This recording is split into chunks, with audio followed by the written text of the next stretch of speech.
الحمدللہ رب العالمین والصلاة والسلام علی سید الانبیاء والمرسلین اما بعد فاعوذ باللہ من الشیطان الرجیم بسم اللہ الرحمن الرحیم۔ اگر آپ کامیاب ہونا چاہتے ہیں، کوئی مقام حاصل کرنا چاہتے ہیں مگر اس میں کامیاب نہیں ہو پا رہے، آپ کی ترقی کی سوئی ایک جگہ رک گئی ہے، آپ آگے نہیں بڑھ پا رہے ہیں، تو ہماری ویڈیو کو آخر تک ضرور دیکھیے کہ انشاءاللہ تعالیٰ آپ کو یہ معلوم ہوگا کہ کامیابی کے لیے کن کاموں کا کرنا ضروری ہے اور کون سی چیزیں ہیں کہ جن کا ہونا ضروری ہے۔ سائنس یا میڈیکل سائنس نے کامیاب لوگوں کی کیا علامات بیان کی ہیں، ان کے اندر کیا خصوصیات ہوتی ہیں، اسلام ہماری کیا رہنمائی کرتا ہے، کیونکہ اسلام بھی ہمیں موٹیویٹ کرتا ہے، انکریج کرتا ہے کہ ہم ایک خود مختار سکسیسفل لائف گزاریں، کسی کی محتاجی والی زندگی اور بیکار زندگی بالکل نہ گزاریں۔ انشاءاللہ تعالیٰ آخر میں آپ سے ایک ریئل موٹیویشنل اسٹوری شیئر کروں گا کہ جب آپ اس کو سنیں گے، اگر آپ اپنی ناکامیوں کی وجہ سے نا امید ہو چکے ہوں گے تو آپ کی امیدیں دوبارہ زندہ ہو جائیں گی اور آپ کے اندر ایک موٹیویشن پیدا ہوگی کہ میں نے بھی کامیابی حاصل کرنی ہے، میں نے بھی کچھ کرنا ہے۔ یاد رکھیں، کامیابی کے چند اصول ہیں۔ نمبر 1، پیشن یعنی جذبہ۔ آپ کے اندر جذبہ ہونا چاہیے، کڑن ہونی چاہیے کہ میں نے کامیابی حاصل کرنی ہے، میں نے کوئی مقام حاصل کرنا ہے، کیونکہ جذبہ ہی ہے کہ جو آپ سے کام کرواتا ہے۔ جس کے اندر جذبہ نہیں ہوتا وہ کچھ کرتا نہیں ہے، صرف سوچتا ہے لیکن کچھ کرتا نہیں ہے۔ نمبر 2 ہے آپٹیمزم یعنی امید۔ آپ جو کام کر رہے ہیں آپ کو یہ امید ہو کہ انشاءاللہ تعالیٰ میں کامیاب ہوں گا، کیونکہ جس کام کی امید نہیں ہوتی انسان وہ کام بھی نہیں کرتا۔ نمبر 3 ہے موٹیویشن۔ یہ آپ کے لیے بہت ضروری ہے، یعنی آپ کے حوصلے بلند ہوں کہ میں نے یہ کام ہر صورت کرنا ہی کرنا ہے، چاہے کوئی مشکلات آئیں، پریشانیاں آئیں، مسائل ہیں، میں نے ان سب کو فیس کرنا ہے، لیکن میں نے اپنے مقصد میں کامیاب ہونا ہی ہونا ہے۔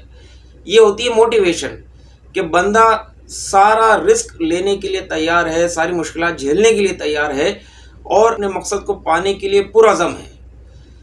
اور یہی موٹیویشن ہوتی ہے کہ جو بڑے بڑے انقلاب لے آتی ہے۔ چوتھی چیز ہے پرسسٹنس یعنی تسلسل، کہ انسان تسلسل کے ساتھ کامیابی کے لیے اسٹرگل کرتا رہے اور آگے بڑھتا رہے۔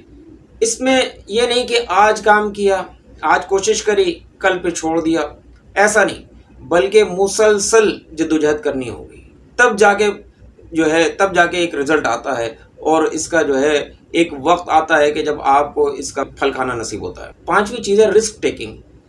جان لیجئے کہ جتنا بڑا مقام ہوگا، جتنا بڑا منصب ہوگا، اس کے لیے پریشانیاں اور مشکلات بھی اتنی ہی زیادہ ہوں گی، چاہے وہ دینی ہو یا دنیاوی۔ تو جتنا بڑا مقام ہم حاصل کرنا چاہیں گے تو اس کے لیے مسائل بھی اتنی ہی زیادہ آئیں گے، اس کے لیے اتنی ہی زیادہ مشکلات ہوں گی، اتنی ہی زیادہ رکاوٹیں ہوں گی۔ لیکن جو شخص یہ ٹھان لے کہ میں نے یہ کام کرنا ہے، کچھ بھی ہو جائے، تو وہ یہ تمام چیزیں جھیلنے کے لیے بھی تیار ہوتا ہے، تمام رسک اٹھانے کے لیے تیار ہوتا ہے۔ اور اس راستے میں فیلیئرز، ناکامیاں سب آتی ہیں، مگر اپنا ترقی کا سفر رکنا نہیں چاہیے۔ آئنسٹائن کہتا ہے failure is success in progress, یعنی ترقی میں ناکامی بھی کامیابی ہے۔ تو آدمی ناکامیاں جھیلتا ہے اور لیکن آگے بڑھتا رہتا ہے، اپنی کوششوں کو روکتا نہیں ہے، سفر کو روکتا نہیں ہے۔ پھر چھٹی چیز ہے لرننگ، یعنی آپ کے اندر یہ صلاحیت ہونی چاہیے کہ آپ نے فیلیئر سے سبق حاصل کریں اور آپ لرننگ کرتے چلے جائیں۔ یہ نہیں ہو کہ آپ اپنی عقل کو عقل کل سمجھیں، بلکہ آپ سیکھنے کا عمل جاری رکھیں۔ منقول ہے کہ بھرے ہوئے پیالے میں کچھ ڈالا نہیں جاتا۔ ساتویں چیز ہے لیڈرشپ۔ جو کامیاب آدمی ہوتا ہے اس کے اندر لیڈرشپ ہوتی ہے، وہ لیڈر کی طرح ہوتا ہے۔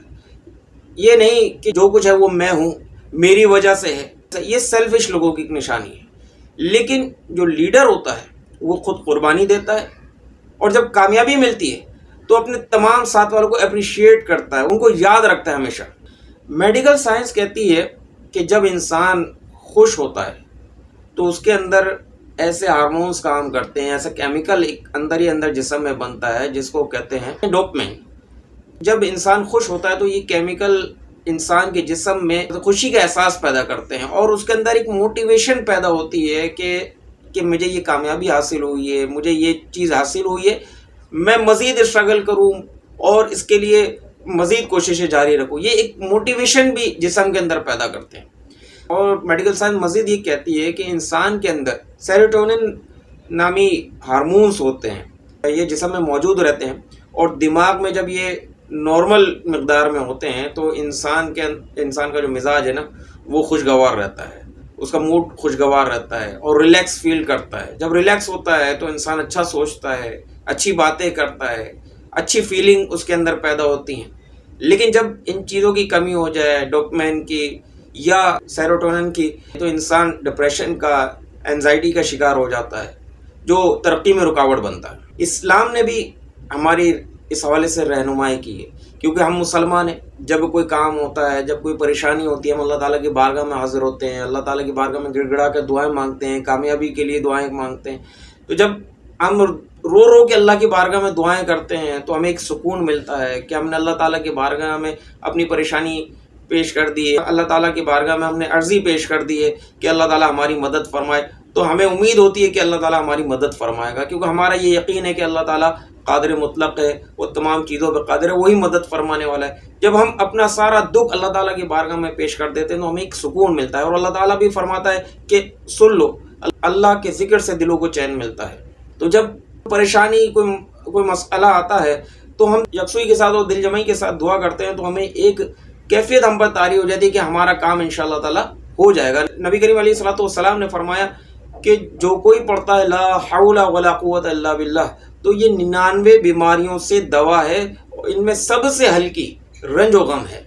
اب آپ دیکھیں کہ جب بندہ لا حول ولا قوت الا باللہ دل سے پڑھتا ہے، کہ کیا مطلب ہے اس کا، کہ میرے اندر کوئی طاقت اور قوت نہیں ہے کہ میں کوئی خیر و بھلائی اپنے لیے حاصل کر لوں، کوئی نقصان سے، کوئی ضرر سے اپنے آپ کو بچا لوں، مگر یہ کہ اللہ تعالیٰ میری مدد فرمائے۔ جب بندہ عاجزی کا اظہار کرتا ہے اور اپنے رب کی بارگاہ میں اپنے معاملے کو پیش کر دیتا ہے، سپرد کر دیتا ہے کہ یا اللہ میں یہ کام نہیں کر سکتا جب تک تو میری مدد نہ فرمائے، لا حول ولا قوت الا باللہ، جب سچے دل کے ساتھ پڑھتا ہے، عاجزی کے ساتھ پڑھتا ہے، دل جمعی کے ساتھ پڑھتا ہے، تو اس کو ایک سکون ملتا ہے کہ اب میرا کام ہو جائے گا، کہ میرے ساتھ میرا رب ہے، میں نے اپنا معاملہ اللہ تعالیٰ کی بارگاہ میں پیش کر دیا۔ تو اپنی طاقت اور قوت پر یا کسی اور پر بھروسہ نہیں، بلکہ اللہ تعالیٰ کی قدرت پر بھروسہ، اللہ تبارک و تعالیٰ پر بھروسہ کرتا ہے انسان۔ تو جب مسلمان اللہ تعالیٰ پر بھروسہ کرتا ہے تو اللہ تعالیٰ کی مدد بھی شامل حال ہوتی ہے۔ لیکن جب تک وہ اپنی طاقت پہ بھروسہ کرے، دوسروں سے امیدیں لگائے رکھے، تو پھر اس کو کچھ نہیں ملتا، اور اگر کبھی مل بھی جاتا ہے تو وہ پھر اس کے کام بھی نہیں آتا، اس میں خیر و برکت بھی نہیں ہوتی۔ یاد رکھیں کہ جب بھی کوئی پریشانی ہو تو لا حول ولا قوت الا باللہ پڑھیں، کثرت سے پڑھیں اور دل جمعی کے ساتھ پڑھیں، کیونکہ جو دعا توجہ کے ساتھ مانگی جائے اس میں اثر ہوتا ہے۔ ہمارے کیا ہوتا ہے جب اوراد و وظائف پڑھتے ہیں، جو کامیابی کے لیے بھی پڑھتے ہیں، تو کیا ہمارا ایک معمول بن جاتا ہے کہ جب اس کو پڑھنے لگ جاتے ہیں تو اس میں توجہ نہیں رہتی ہے، اس میں یکسوئی نہیں رہتی، ہم پڑھتے چلے جاتے ہیں، توجہ کہیں اور ہوتی ہے، تو کیا ہوتا ہے کہ پھر اس کا اثر بھی ظاہر نہیں ہوتا۔ لیکن جب کوئی پوری توجہ کے ساتھ کوئی وظیفہ پڑھتا ہے تو اس کے آثار بھی ظاہر ہوتے ہیں۔ اب آخر میں آپ کو ایک موٹیویشنل سٹوری سناتا ہوں کہ جس سے انشاءاللہ تعالیٰ آپ کے اندر بھی موٹیویشن پیدا ہوگی، اور اگر آپ کوئی کام کر رہے ہیں لیکن اپنی ناکامیوں کی وجہ سے بہت ہی دل برداشتہ ہیں، ڈس ہارٹڈ ہیں، تو انشاءاللہ تعالیٰ یہ آپ کے اندر امیدوں کو دوبارہ زندہ کر دے گا۔ یہ سٹوری ہے اسٹیو جابز کی۔ اسٹیو جاب 1955 میں پیدا ہوا، اور اس کو پھر ایک کپل نے اڈاپٹ کر لیا۔ یہ کپل جو اس کی جو منہ بولی ماں تھی وہ کسی کمپنی میں اکاؤنٹنٹ تھی، اور باپ کوسٹ گارڈ کی جاب کرتا تھا۔ اسٹیو جاب کو انجینئرنگ کا شوق تھا۔ اسے دوران طالب علمی، جس طرح ہمارے گرمیوں کی چھٹیاں وغیرہ ہوتی ہیں، تو اس کچھ دن کے لیے ایچ پی کمپنی میں جاب کر لی جو کمپیوٹر وغیرہ بناتی۔ وہاں پر اس کا ایک دوست بن گیا، اس کا نام تھا ووزنیک۔ اس کے بعد جب اسٹیو جاب نے اپنی ہائی اسکول کی ایجوکیشن کمپلیٹ کر لی، ریڈ کالج میں ایڈمیشن لیا، مگر 6 مہینے کے بعد وہاں سے پڑھائی چھوڑ دی اور کریٹیو کلاسز میں ایڈمیشن لے لیا۔ 1974 میں ویڈیو گیم ڈیزائنر کی پوزیشن حاصل کری۔ اس کے بعد 1976 میں اپنے اسی دوست ووزنیک کے ساتھ مل کر اپنے ہی گھر کے گیراج میں ایک کمپنی قائم کی، اور اس کے لیے اپنی واکس ویگن بس اور دوست نے اپنا ایک سائنٹیفک کیلکولیٹر تھا جو بہت اس کو عزیز تھا، انہوں نے بیچ کر پیسہ ملایا، انویسٹمنٹ کی اور وہ کمپنی قائم کی، اور اس کمپنی کا نام تھا ایپل۔ پھر ایپل نے ایپل 1 ایپل 2 مارکیٹ میں انٹروڈیوس کرایا، جس نے ایک تہلکہ مچا دیا۔ اس کی سیل دن بہ دن بڑھنے لگی، مقبولیت بھی بڑھنے لگی۔ 1980 میں یہ کمپنی باقاعدہ پبلکلی ٹریڈڈ کمپنی رجسٹرڈ ہو گئی۔ لیکن اس کے بعد کیا ہوا؟ اس کمپنی کا ڈاؤن فال شروع ہو گیا، اس کی سیلز میں کمی آنے لگی۔ آئی بی ایم نے اس کو سرپاس کر دیا، اس نے بہت سی مزید نیو پروڈکٹس مارکیٹ میں لانچ کریں، لیکن ان سے کوئی ایسا رزلٹ موصول نہیں ہوا اور آئی بی ایم کو کمپیٹ نہیں کر سکی۔